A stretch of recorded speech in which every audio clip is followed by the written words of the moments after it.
Okay, I was sent this problem over the internet, and so I'm going to talk about how you would approach a solution for it. Um, Here is the network that you're given. You can see there's a router in the center and 4 hubs, and then there's 3 hosts on each hub. And in this scenario, what we have is we have 4 networks, right? We have 4 networks, 4 Ethernet ports on this router connected to a hub. That's going to be an Ethernet connection right there. So you've got 4 networks that you're going to have to create addresses for.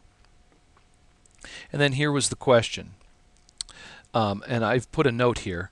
Notice that no subnet mask is given in the question. So in the question, they omit a subnet mask. So it's kind of a problem, but we can just assume what they want. But they say this, something like this, and I changed the numbers to protect the innocent.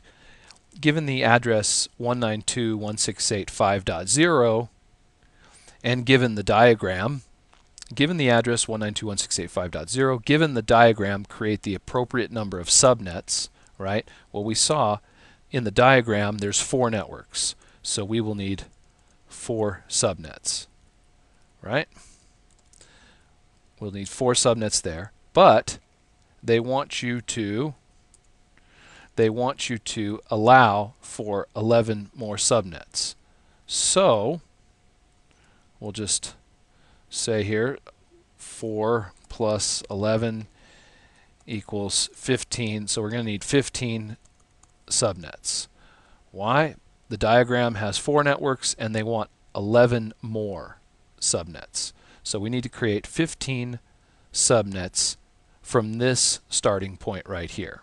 Then once we have all our subnets and our address worked out, the PCs are going to get the lowest addresses on the subnet and the routers will get the highest addresses on each subnet.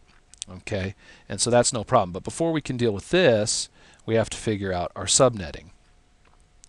So we're going to assume that they mean a starting point of 192.168.5.0/24, right? Now that's what they've given us. They've given us the 5 network here, and we need to subnet it into multiple networks.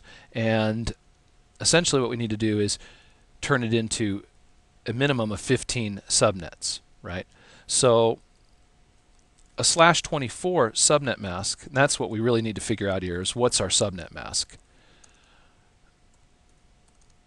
A /24 is a 255.255.255.0 subnet mask. And the important thing to remember here is that the zeros represent the hosts. So you'll have 8 bits of hosts in the last octet. Now I'm going to highlight this last octet because this is really important right here.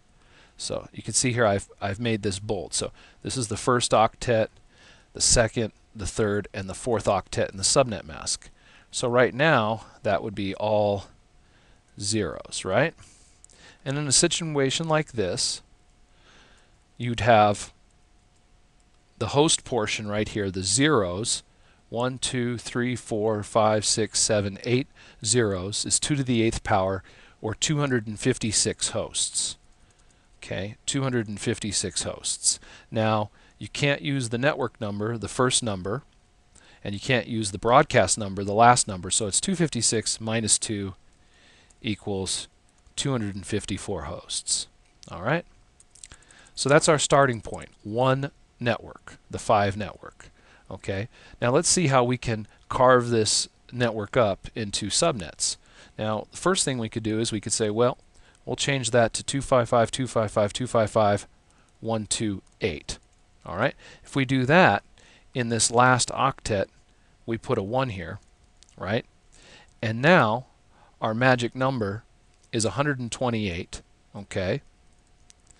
And it creates 2 networks, the 192.168.5.0/25 network. Now notice this would be 25. And the 192.168.5.128/25 network. So that would create 2 networks. Okay, if we change this to 128 and made that a /25 instead of a /24, that's putting 1 bit here. Now our magic number is 128, and that tells us how many where the networks are. The first network always starts at 0, and the next network would be 128. Also, you could say this is the number of hosts. Now we have 7 bits in the hosts. So for hosts, we have 2 to the 7th power, or 128 hosts. The magic number also tells us the number of hosts. And we have 1 bit for networks, which gives us 2 networks. So let's move on down the line. Now, if we change it to /26, then this turns to 192, right? And this is a 1 here, and 128 plus 64 is 192. The magic number is now 64, and the networks would now be 0, 64,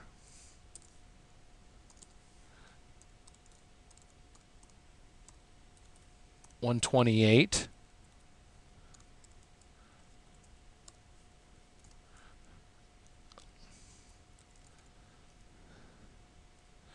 and so on. And you would go up, and the next one would be 192.168.5.192/26. So we'd have 0, 64, 128, and 192. And we'd have 4 networks. Okay, how do we have 4 networks? Our network bits, our subnet bits, are 2 bits. 2 to the 2nd power is 4. And how many hosts would we have? Well, the magic number would tell us that. We'd have 64 hosts, or 2 to the 6th power.